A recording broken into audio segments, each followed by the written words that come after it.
ಗಾಂಧಿಯುಗ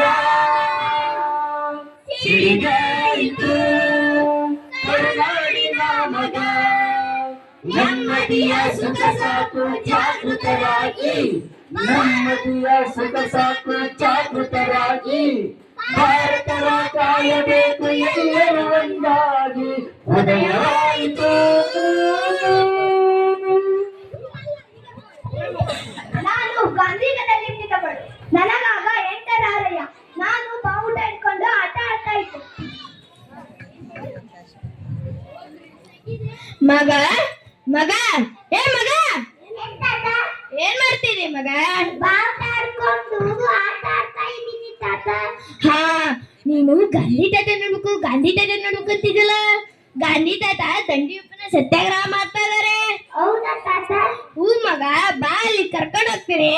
ಹೌದಾ ತಾತ? ಹೂ ಮಗ. ಉದಯವಾಯಿತು ಗಾಂಧಿಯುಗ ಸಿರಿಗಾಯಿತು ಸ್ವಾತಂತ್ರ್ಯದ ನಗ ನೆಮ್ಮದಿಯ ಸುಖ ಸಾಕು ಜಾಗೃತರಾಗಿ ಭಾರತವ ಕಾಯಬೇಕು ಎಲ್ಲರೂ ಒಂದಾಗಿ ಉದಯವಾಯಿತು.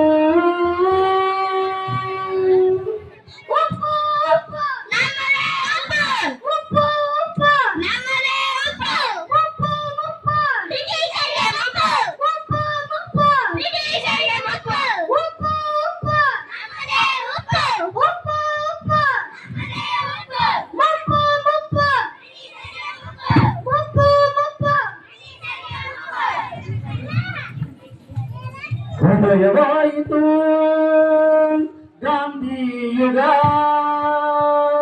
ಹಿಡಿದಾಯಿತು ಸ್ವಾತಂತ್ರ್ಯದ ನಗ ನೆಮ್ಮದಿಯ ಸುಖ ಸಾಕು ಜಾಗೃತರಾಗಿ ಭಾರತವ ಕಾಯಬೇಕು ಎಲ್ಲರೂ ಉದಯವಾಯಿತು.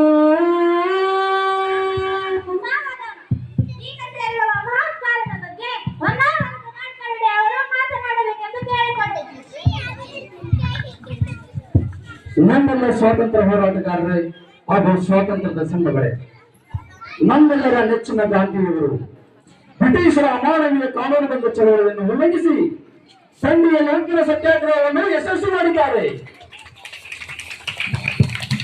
ಅದೇ ಮಾದರಿಯಲ್ಲಿ ನಾವಿಂದು ಅಂಕೋಲದಲ್ಲಿ ಉಪ್ಪಿನ ಸತ್ಯಾಗ್ರಹವನ್ನು ಯಶಸ್ವಿ ಮಾಡಿದ್ದೇವೆ. ಲಾಹೋರ್ನಲ್ಲಿ ಬ್ರಿಟಿಷರ ಲಾಠಿ ವೇಟಿಗೆ ಎದುರೇಟಿ ವೀರ ಮರಣವನ್ನಪ್ಪಿದ ಲಾಲಾ ಲಜಪತ್ ರಾಯರು ನಮಗೆಲ್ಲರಿಗೂ ಸ್ಫೂರ್ತಿಯಾಗಿ ನಿಂತಿದ್ದಾರೆ. ಈಗ ಶಾಮರಾಜರ ತಂಗಿ ಸೀತಾಬಾಯಿ ಸರಪ್ಪ ನಮ್ಮ ಉದ್ದೇಶ ಮಾತನಾಡಬೇಕಂತ ಕೇಳ್ಕೊಳ್ತಾ ಇದೆ. ನನ್ನೆಲ್ಲ ಸ್ವಾತಂತ್ರ್ಯ ಸಿಂಹಗಳೇ, ನಾವಿಂದು ಸ್ವಾತಂತ್ರ್ಯದ ಯುದ್ಧಕ್ಕೆ ಹವಿಸ್ಯಾಗಲು ಬಂದಿದ್ದೇವೆ. ಈ ಯಜ್ಞದ ಜ್ವಾಲೆ ಮುಗಿಲೆತ್ತರಕ್ಕೆ ಹಬ್ಬಿ ನಮ್ಮ ನಾಡಿನ ಮೇಲೆ ವಕ್ರ ದೃಷ್ಟಿ ಬೀರಿದ ಫಿರಂಗಿಗಳನ್ನು ಭಸ್ಮ ಮಾಡಬೇಕು. ಏಕೆಂದರೆ ಬ್ರಿಟಿಷರು ಇಂದು ನಾವು ದಿನನಿತ್ಯ ಬಳಸುವ ಉಪ್ಪಿನ ಮೇಲೆ ಕರದ ಭಾರವನ್ನು ಹೊರಿಸಿದ್ದಾರೆ. ಆದರೆ ನಾವು ಕರವನ್ನು ನೀಡದೆ ಕರವನ್ನು ಕೊಟ್ಟು ಉಪ್ಪನ್ನು ತಿನ್ನದೆ ನಮ್ಮ ಉಪ್ಪನ್ನು ನಾವೇ ತಯಾರಿಸಿಕೊಳ್ಳೋಣ. ಹೌದು, ನಮ್ಮ ಸ್ವಾತಂತ್ರ್ಯವನ್ನು ನಾವೇ ಘೋಷಿಸಿಕೊಳ್ಳೋಣ. ಕನ್ನಡ ನಾಡಿನ ನಾಡಿ ಈ ದೇಶಕ್ಕಾಗಿ ಮಿಡಿದಿದೆ ಎಂದು ಕಾನೂನು ಭಂಗ ಚಳುವಳಿಯನ್ನು ಒಗ್ಗಟ್ಟಿನಿಂದ ಯಶಸ್ವಿಗೊಳಿಸೋಣ. ನಾವೆಲ್ಲರೂ ಉಪ್ಪು, ನೀರು ಮತ್ತು ಮಣ್ಣನ್ನು ಸಂಗ್ರಹಿಸಿ ಕೇದಾರನ ಸಮ್ಮುಖದಲ್ಲಿ ಉಪ್ಪು ನೀರನ್ನು ಕುದಿಸಿ ಉಪ್ಪನ್ನು ತಯಾರಿಸುತ್ತೇವೆ.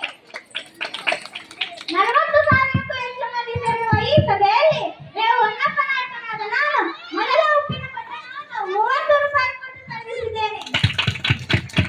ಉಪ್ಪು ಉಪ್ಪು ನಮ್ಮದೇ ಉಪ್ಪು, ನಮ್ಮದೇ ಉಪ್ಪು, ಬ್ರಿಟಿಷರಿಗೆ ಮುಪ್ಪು. ಈಗ ಸ್ವಾಮಿ ಉದ್ಯಾನದವರು ಮಾತನಾಡಬೇಕೆಂದು ಕೇಳಿಕೊಳ್ಳುತ್ತೇನೆ. ಭಾರತೀಯರು ಅನಾದಿ ಕಾಲದಿಂದಲೂ ಶಾಂತಿಪ್ರಿಯರು. ಅದರಿಂದ ಕಾರಣಕ್ಕೆ ನಮ್ಮ ಮೇಲೆ ದೌರ್ಜನ್ಯತೆಗಳು ಬಂದರೆ ಇಲ್ಲಿ ಯಾರೂ ಸುಖಂದಿರುವುದಿಲ್ಲ.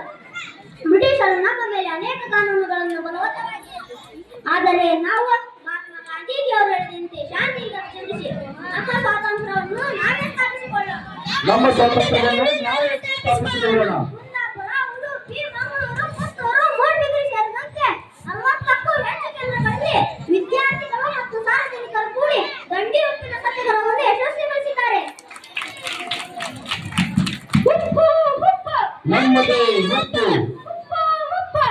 ನಮಗೆ ಒಪ್ಪು ಬ್ರಿಟಿಷರಿಗೆ ಒಪ್ಪು ಬ್ರಿಟಿಷರಿಗೆ ಒಪ್ಪು ಇಂದಿನ ಸತ್ಯಾಗ್ರಹದಲ್ಲಿ ತಯಾರಿಸಿದ ಸಾವಿರಾರು ಗುಣದ ಉಪ್ಪನ್ನು ಕೇವಲ 5 ನಿಮಿಷದಲ್ಲಿ ಮಾರಾಟವಾಗಿರುವುದನ್ನು ಕಂಡರೆ ನಮ್ಮ ಅಂಕೋಲಾ ಉಪ್ಪಿನ ಸತ್ಯಾಗ್ರಹ ಯಶಸ್ವಿಗೆ ಸಾಕ್ಷಿಯಾಗಿದೆ.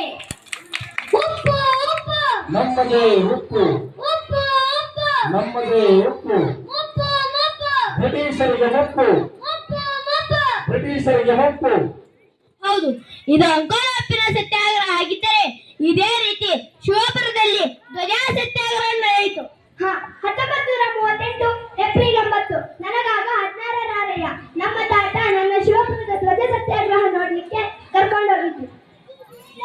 ಉದಯವಾಯಿತು ಗಾಂಧಿಯುಗ, ಇದಾಯಿತು ಸ್ವಾತಂತ್ರ್ಯದ ನೆಮ್ಮದಿಯ ಸುಖ ಸಾಕೋ ಜಾಗೃತರಾಗಿ ಭಾರತವ ಕಾಯಬೇಕು ಎಲ್ಲರೂ ಒಂದಾಗಿ. ಉದಯವಾಯಿತು ಸರಸರ ನಡೆಯಿರಿ ಬಂತು ನಮ್ಮ ಶಿವಪುರ ಹಿರಪುರ ಸಾಗಿರಿ ಹೆಗಲು ಹೆಗಲು ಜೋಡಿಸಿ ಜೋಡಿಸಿ ಸೇರಿಸಿ ಛಲದ ಧ್ವಜವ ನಿಲ್ಲಿಸಿ ಎಂದಿಗೂ ಎಂದಿಗೂ ಸ್ವತಂತ್ರ ನಮ್ಮದೆಂದಿಗೂ. ಬರೇ ಭಾರತ್ ಮಾತಾಗೆ ಭಾರತ ಮಾತೆಗೆ ಭಾರತ ಮಾತೆಗೆ ನಮ್ಮದೇ ಧ್ವಜ ನಮ್ಮದೇ ಧ್ವಜ ನಮ್ಮದೇ ಧ್ವಜ ಹಾರಿಸೋಣ ನಮ್ಮದೇ ತ್ರಿವರ್ಣ ಧ್ವಜ ಹಾರಿಸೋಣ. ಮೈಸೂರು ಜಿಲ್ಲೆಯ ಮದ್ದೂರು ತಾಲೂಕಿನ ಶಿವಪುರದಲ್ಲಿ ಇಂದು ನಾವು ಸೇರಿದ್ದೇವೆ. ಸಾವಧಾನ ಸಾವಧಾನ ನನ್ನೆಲ್ಲ ದೇಶಪ್ರೇಮಿಗಳೇ, ಕನ್ನಡಿಗರೇ, ಮೊನ್ನೆ ದಿನ ಗುಜರಾತಿನವರು ಇವರು ಜನತೆಯು ಬ್ರಿಟಿಷರ ಅಮಾನವೀಯ ಕಾನೂನು ಭಂಗ ಚಳುವಳಿ ಇದ್ದರು ಅದನ್ನು ಉಲ್ಲಂಘಿಸಿ ಧ್ವಜಾರೋಹಣ ಮಾಡಿದರು. ಆ ಕಾರ್ಯವನ್ನೀಗ ನಾವು ಮಾಡಲು ಬಂದಿದ್ದೇವೆ. ಮೈಸೂರಿನಿಂದ 10,000 ಜನ ಪಾದಯಾತ್ರೆ ಬಂದು ಶಿವಪುರದಲ್ಲಿ ಹೆದ್ದಾರಿಯಲ್ಲಿ ತಿರುಮಲೇಗೌಡರ ಹೊಲದಲ್ಲಿ ಡಾಕ್ಟರ್ ಟಿ ಸಿದ್ದಲಿಂಗಯ್ಯನ ದನವನ್ನು ಧ್ವಜಾರೋಹಣ ಮಾಡುತ್ತಿದ್ದೇನೆ. ಭಾರತ ಮಾತೆಗೆ ಭಾರತ ಮಾತೆಗೆ.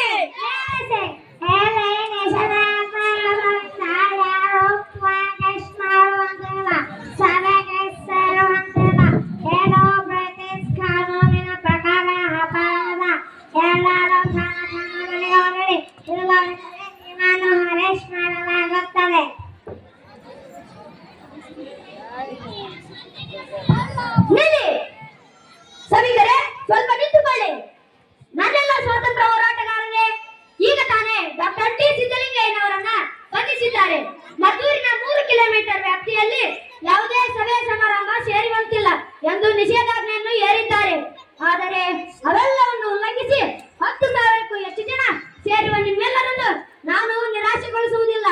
ಡಾಕ್ಟರ್ ಟಿ ಸಿದ್ದಲಿಂಗಯ್ಯನವರು ಮಾಡಿ ನಿಲ್ಲಿಸಿದ ಅಂಥ ಕೆಲಸವನ್ನು ಜೋಯಿಸಲು ನಾನು ಈ ಧ್ವಜಾರೋಹಣವನ್ನು ಪೂರ್ಣಗೊಳಿಸುತ್ತೇನೆ.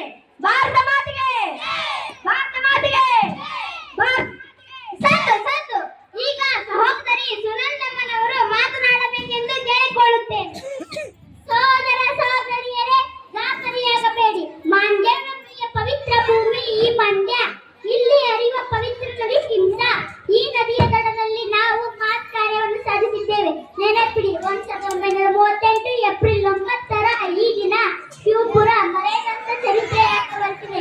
ಸಾವುಕಾರ ಚೆನ್ನಣ್ಣನವರ ಹಾಗೂ ದೇಶದ ವಿವಿಧ ಭಾಗಗಳಿಂದ ಶಿವಪುರ ಸತ್ಯಾಗ್ರಹಕ್ಕೆ ಆಗಮಿಸಿರುವ ದೇಶ ಪ್ರೇಮಿಗಳು ಈಗ ಆರ್ಟಿಸಂತ ಧ್ವಜವನ್ನು ಸತತ 24 ಗಂಟೆಗಳ ಕಾಲ ಕಾಯಬೇಕು. ಬನ್ನಿ, ಧ್ವಜಗೀತೆಗಳು ಆಶ್ರಮದ ಭಜನೆಗಳನ್ನು ಮಾಡಿ ಧ್ವಜವನ್ನು ಕಾಯೋಣ.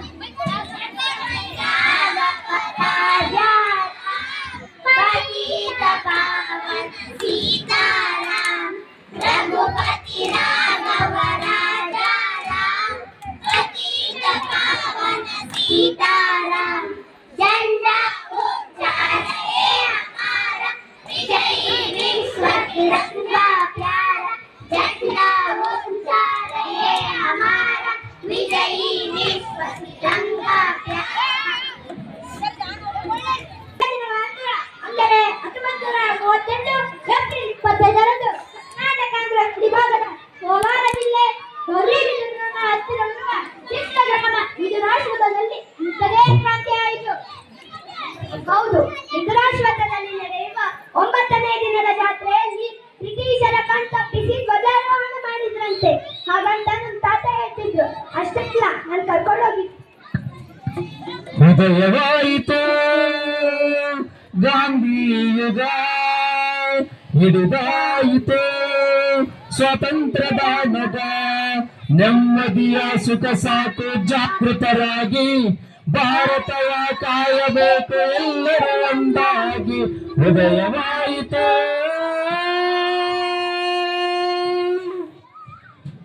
ಅಶ್ವತ್ಥವೃಕ್ಷದ ಪೂಜೆ ಮಾಡುವ ಪುಣ್ಯ ಸ್ಥಳವಿದು.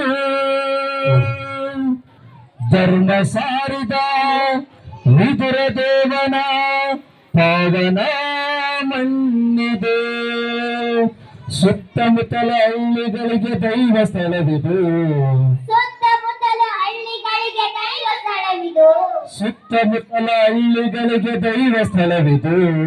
ಸುತ್ತಮುತ್ತಲ ಹಳ್ಳಿಗಳಿಗೆ ದೈವ ಸ್ಥಳವಿದು. ರಕ್ತದ ಮಡುವಲ್ಲಿ ನಿಂದ ನೊಂದ ನೆಲವಿದು. ರಕ್ತದ ನಡುವಲ್ಲಿ ನಿಂತ ನೊಂದ ನೆಲವಿದು. ವಿದುರಾಶ್ವತ ವಿದುರಾಶ್ವತ ವಿದುರಾಶ್ವತ ಇದು ವಿದುರಾಶ್ವತ. ಭಕ್ತ ಮಹಾಶಯರೇ, ಹೇಗೆ ನನ್ನನ್ನು ಹೀಗೆ ನೋಡ್ತಾ ಇದ್ದೀರಾ? ನಾನು ಅಶ್ವಥ್ ನಾರಾಯಣ ಶೆಟ್ಟಿ, ಇವರು ಭಜಂತ್ರಿ ಭೀಮಣ್ಣ, ಇವರು ಕಣ್ಸಂದ್ರ ಗೌರಮ್ಮ. ನಾವೆಲ್ಲರೂ ಮಾರುವೇಷದಲ್ಲಿ ಧ್ವಜಾರೋಹಣ ಮಾಡ್ತಾ ಬಂದಿದ್ದೇವೆ. ನೋಡಿ, ನೀವೆಲ್ಲರೂ ಬೆಂದಕಾಳೂರು, ಮಾಲೂರು, ಗೌರಿಬಿದನೂರು ಹಲವಾರು ಪ್ರದೇಶಗಳಿಂದ ಬಂದು ಇಲ್ಲಿ ಸೇರಿದ್ದೀರಿ. ಈ ಧ್ವಜ ಸತ್ಯಾಗ್ರಹವನ್ನು ಸ್ವಾತಂತ್ರ್ಯ ಸಿಗುವ ಮುಂದುವರಿಸಬೇಕು. ಭಜಂತ್ರಿ ಭೀಮಣ್ಣನವರು, ಹೌದು, ಇಂದು ನೀವು ನಿಮ್ಮ ನಿಮ್ಮ ಮಾನಸಿಕ ನೆಮ್ಮದಿಗಾಗಿ ಕೋಟಪಿಂಗ ಭಕ್ತರಾಗಿದ್ದೀರಿ. ಆದರೆ ನೀವೀಗ ನಿಮ್ಮ ಊರಿಗೋಸ್ಕರ, ನಿಮ್ಮ ನಾಡಿಗೋಸ್ಕರ, ದೇಶಕ್ಕೋಸ್ಕರ ದೇಶ ಪ್ರೇಮಿಗಳ ಮಾಡ್ತೀರಿ. ಬನ್ನಿ, ಸಮಯ ಬಂದಿದೆ. ಜಗಪತ್ತಾರವನ್ನು ಯಶಸ್ವಿಗೊಳಿಸಿ ಬ್ರಿಟಿಷರಿಂದ ನಮ್ಮ ಸ್ವಾತಂತ್ರ್ಯವನ್ನು ಕಸಿದುಕೊಳ್ಳೋಣ. ನೀವೇನಂತೀರಿ ರಾಮಚಂದ್ರ ಗೌರಮ್ಮ? ಹೌದು ಅಣ್ಣಂದಿರೇ, ಅಕ್ಕಂದಿರೇ, ನಾವಿಂದು ಮೈತ್ರಿ ಮಹರ್ಷಿಗಳ ಮಠದ ಆವರಣದಲ್ಲಿ ಒಂದು ಉತ್ತಮ ನಿರ್ಣಯವನ್ನು ಕೈಗೊಳ್ಳಬೇಕಾಗಿದೆ. ನಾವು ಆರಿಸುತ್ತಿರುವ ತ್ರಿವರ್ಣ ಧ್ವಜವು ವಿದುರ ದೇವನ ಆಳದ ವೃಕ್ಷನಾಗಿ ದೇಶಾದ್ಯಂತ ಹಬ್ಬಲಿ. ಅಶ್ವತ್ಥ ವೃಕ್ಷದ ಟಿಸಿಲುಗಳ ಹಾಗೆ ನಮ್ಮ ದೇಶದ ಪ್ರತಿಷ್ಠೆಯನ್ನು ಮೇಲೆತ್ತಲಿ. ಭಾರತ ಮಾತೆಗೆ ಜೈ! ಭಾರತ ಮಾತೆಗೆ ಜೈ! ಭಕ್ತ ಮಹಾಶಯರೇ, ನೀವೆಲ್ಲರೂ ಇಂದು ಈ ಜಾತ್ರೆ ಸಂಭ್ರಮಕ್ಕೆ ಸೇರಿದ್ದೀರಿ. ಈ ಜಾತ್ರೆ ಸಂಭ್ರಮ ಹೀಗೆ ಮುಂದುವರಿಯಬೇಕೆಂದರೆ ನಮಗೆ ಸ್ವಾತಂತ್ರ್ಯ ಬೇಕು. ನಮಗೆ ಸ್ವಾತಂತ್ರ್ಯ ಬೇಕು ಅಂದರೆ ಆ ಬ್ರಿಟಿಷರನ್ನ ಭಾರತ ಬಿಟ್ಟು ತೊಲಗಿಸಬೇಕು. ಅದಕ್ಕಾಗಿ ನಾವೆಲ್ಲರೂ ಇಂದು ಧ್ವಜಾರೋಹಣ ಮಾಡೋಣ. ಬನ್ನಿ. ಭಾರತ ಜೈ! ಜೈ! ಭಾರತ ಮಾತೆಗೆ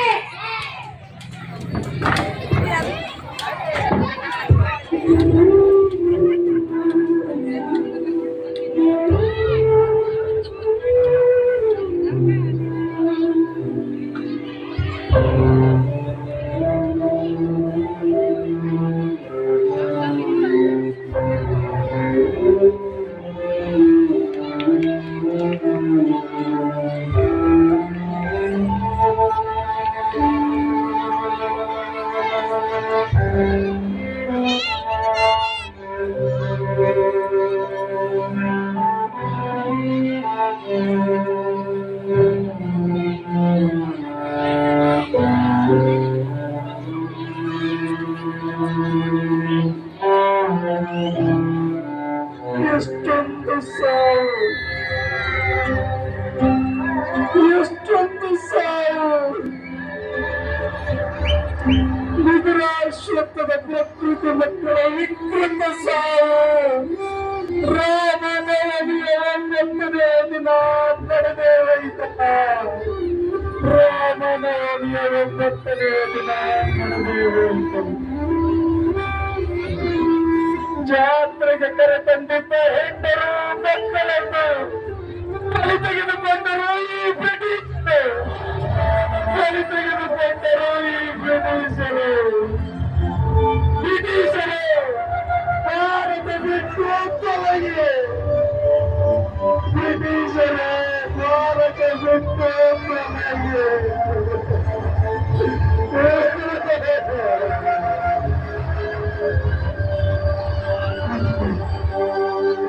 ಮತ್ತೆ ಜಲಿಯನ್ ವಾಲಾ ಭಾಗದಲ್ಲಿ ಕಾಪೆ ದುರಂತ ನಡೆಯಲಿ. ಜಲಗೆಯನ್ನು ವಾರಾಪದ ದುರಂತದಲ್ಲಿ ಭಾರತ ಮಾತೆ ಸಾವಿರಾರು ವೀರ ಪುತ್ರರನ್ನು ಕಳೆದುಕೊಂಡರು. ಭಾರತ ಮಾತೆ ಸಾವಿರಾರು ವೀರ ಪುತ್ರರನ್ನು ಕಳೆದುಕೊಂಡರು. ಈಗ ಮತ್ತೊಮ್ಮೆ ದುರಂತ ನಮ್ಮ ಈ ರಾಷ್ಟ್ರದಲ್ಲಿ ನಡೆದೇ ಹೋಯಿತು.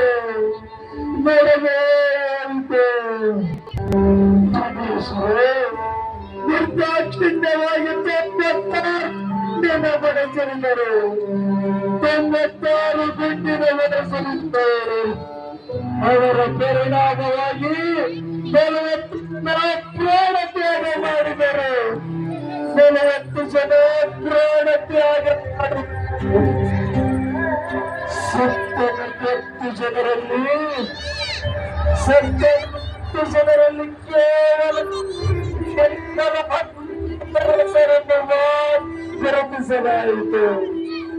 ಕೇವಲ 10 ಜನರ ಹೆಸರನ್ನು ಮಾತ್ರ ಗುರುತಿಸಲಾಯಿತು. 10 ಜನರ ಹೆಸರನ್ನು ಗುರುತಿಸಲು ಆಗಲೇ ಇಲ್ಲ. ಉಳಿದ 30 ಜನರ ಹೆಸರನ್ನು ಗುರುತಿಸಲು ಆಗಲೇ ಇಲ್ಲ. ಪ್ರಕೃತಿ ಮಕ್ಕಳ ವಿಕೃತ ಸಾಲು, ಪ್ರಕೃತಿ ಮಕ್ಕಳ ವಿಕೃತ ಸಾಲು ಈ ರಾಷ್ಟ್ರದಲ್ಲಿ ನಡೆಯಿತು. ಈ ದೇಶವೇ ಭಾರತ ಬಿಟ್ಟು ತನಗೆ, ಈ ದೇಶವೇ ಭಾರತ ಬಿಟ್ಟು ತನಗೆ.